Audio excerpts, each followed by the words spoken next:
नव उत्कलर निर्माता महाराजा श्रीकृष्णचंद्र गजपति नारायण देवଙ୍କ नामरे गोटी योजना ପାଇଁ गजपति जिल्लावासीଙ୍କ दाबी। भारतर प्रथम राज्य भावे भाषा भित्तिक स्वतंत्र ओडिशा गठन में महाराजा कृष्णचंद्र गजपति नारायण देव गुरुत्वपूर्ण भूमिका निर्वाह करथिले। नव उत्कल गठन हला परे 1937 अप्रैल 1 तारिख रे से ओडिशार प्रथम प्रधानमंत्री भावे गुरु दायित्व वहन करथिले। परे 1941 मसिहा नवेम्बर मास ठारू 1944 मसीहा जून मास पर्यंत प्रधानमंत्री भावे नारी शिक्षार उन्नति, उत्कल विश्वविद्यालय स्थापना, पूर्णांग स्वतंत्र ओडिशा गठन, ओडिया भाषार प्रचार प्रसार, कृषि, स्वास्थ्य और शिल्पर विकास पई विविध बलिष्ठ पदक्षेप ग्रहण करथिले। से नव उत्कलर अन्यतम निर्माता थिले।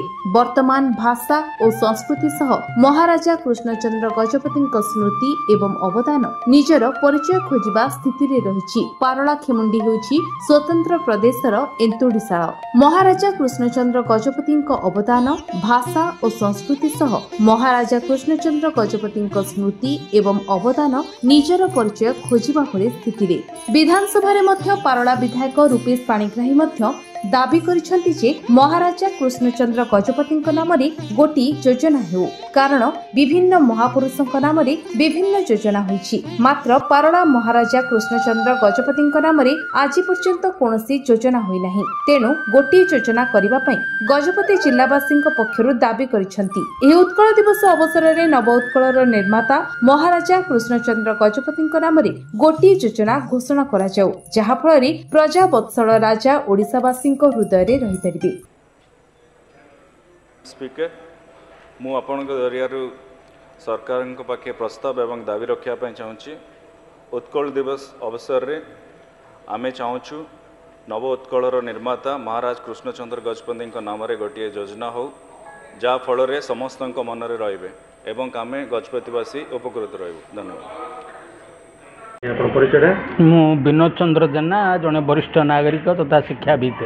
सर कौन कह विभिन्न महापुरुष ना विभिन्न योजना है कि महाराजा कृष्णचंद्र गजपति ना आज बंद कौन योजना है कौन कह वास्तविक सत कथा कहू भी दुख लगुच जे आमर जे कि स्वतंत्र उत्कल प्रदेशर गठनर कर्णधार पारला महाराज श्री श्री कृष्णचंद्र गजपति नारायण देव आउ जांक लगी आमर भाषा भित्तिक प्रथम ओडिशा राज्य आम देश रे प्रथम धरिक 1936 एप्रिल 1 रे गठित होता एवं से प्रथम प्रधानमंत्री थिले।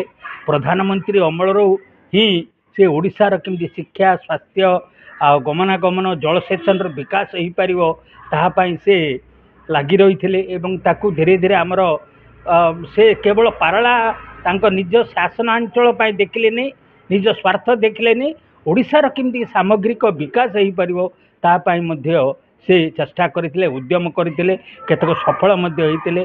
किंतु आज आमे देखुचे ओडिशार राजनैतिक पट्टचित्र रे विभिन्न नेता जननायक मानक नारे विभिन्न स्कीम गुड़िक योजना गुड़िक कार्यकारी होउची, किंतु दुखर सहित आम पारला महाराजा नारे आज सुधा गोटे हेले मध्य योजना कार्यकारी हो पारुना। एथिपे आमे पारलावासी बहुत दुखित अनुभव करुचु एवं सरकार निकट में आमे एबर सरकार तो ओडिया अस्मिता ओडिया संस्कृति उपरे ध्यान दौरान तथापि वर्तमान सरकार उपरे आमे सरकार बहुत निवेदन करुचु जे आ पारला महाराजा श्रीकृष्णचंद्र गजपति नाम रे जेकोसी गोटे योजनाटी कार्यकारी जदि कराजिबो ताहले तांकर जो स्वप्न थिला ओडिशार विकास को से देखिबा पाई बोली आंकर स्वप्नटा अंततः साकार हो पार। आमे महाराजांकर प्रजा हिसाब रे आमे एतिकी सरकार निकट रे निवेदन करुछु। कौन कहे ओडिशा स्वतंत्र प्रदेश मुख्य कर्णधार महाराजा कृष्णचंद्र गजपति ना 24 वर्ष सरकार मध्य गोटे योजना हो पारानी। बर्तमान नुआ सरकार आसुँच कौन दाबी रखे देखु 1936 मसीहा एप्रिल 1 तारिख दिन ओडिशा राज्य तथा उत्कल प्रदेश स्वतंत्र राज्य भावे प्रथमे स्वाधीनता लाभ कला। यार मुख्य कर्णधार थिले पारला महाराजा श्रीजुक्त कृष्णचंद्र गजपति। देखंतु महाराजा कृष्णचंद्र गजपति लगे आज आम स्वतंत्र ओडिशा प्रदेश पाइछे, किंतु राज्य रे जो सरकार माने दीर्घ दिन है शासन करके आसछंती से पारला महाराजा को यथेष्ट सम्मान देलेनी। कि तांको नाम को लोक पाखरे ओडिशा राज्यर लोक पाखरे तांको नाम जो भाव में पहुँचो नाम योजना जो भाव में पहुँचो कौन प्रकार